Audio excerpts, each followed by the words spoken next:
Next phone చేయండి, మాట్లాడలేదు. Phone చేయండి, అబ్బాయితో మాట్లాడలేదు.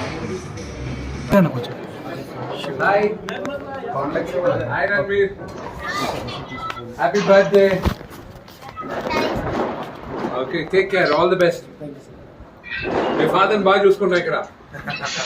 Okay, take care. Hi Ranveer, happy birthday.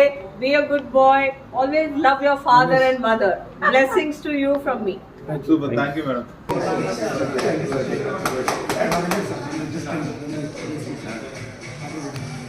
Happy birthday, happy birthday Ranveer, happy birthday. Hi Ranveer, happy birthday. నాతో పాటు మా సినిమాలో యాక్ట్ చేసేటువంటి పెద్ద పెద్ద ఆర్టిస్టులు చెప్పడం నాకు చాలా సంతోషంగా ఉంది. మొట్టమొదటిసారిగా మన మంచు విష్ణు గారు